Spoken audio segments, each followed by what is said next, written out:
And global head of asset allocation, and he joins us today from his offices out there in Denver. Ash, thanks for being with us. Help us try to make sense of where we are right now and really the idea of a recovery, because the general sense was a few weeks ago was that this would be a relatively transitory event with the coronavirus. We would have some pain, but then there would be an economic recovery of some sort by the second half of the year. What is your outlook? So the key word there is transient or transitory.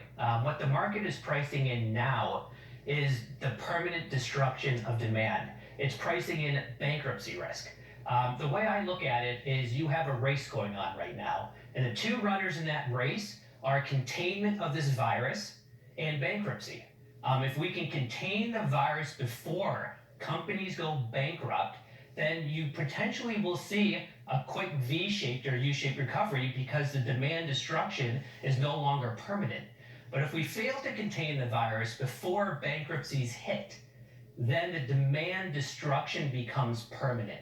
People get laid off, people get fired, companies and individuals default on their debt. And what became a health crisis now quickly translates to a banking crisis. Your classical banking crisis where liquidity dries up, banks get in trouble.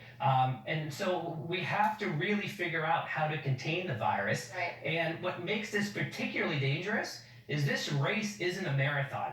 This is a short duration race. The companies which are most exposed to bankruptcy are small and medium-sized businesses, and this number might scare you. The average liquidity that a small business has here in America is 27 days. After 27 days, they run out of money. Small businesses operate month to month.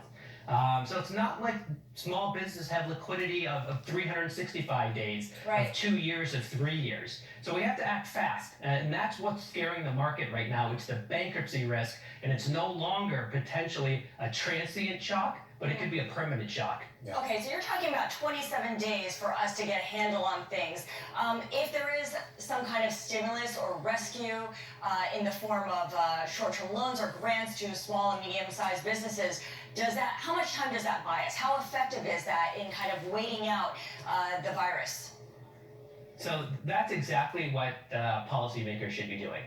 The fiscal stimulus, the monetary stimulus, it should be targeted, just like you said, to the source of risk in the markets, which are bankruptcy. We need to support small businesses. We should figure out not how to support people if they lose their jobs. We should figure out how to support people by not having them lose their jobs.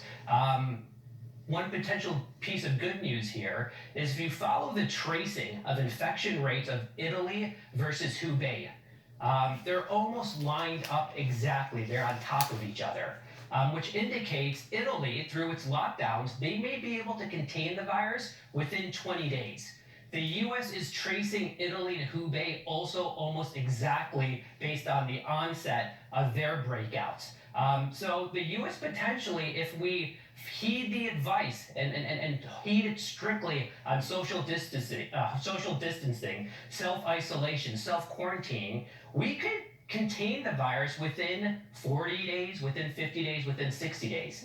So as long as we can provide liquidity to these small businesses for 60, 90 days, which we definitely can. The Fed has unlimited balance sheet, fiscal stimulus where we lend money to these businesses at zero interest rates. We can do it, and we can help prevent bankruptcies from hitting. All right, Ash Alencar giving us something to look forward to then. Thank you so much. Ash is Janice Henderson, Global Head of Asset Allocation, joining us from Denver.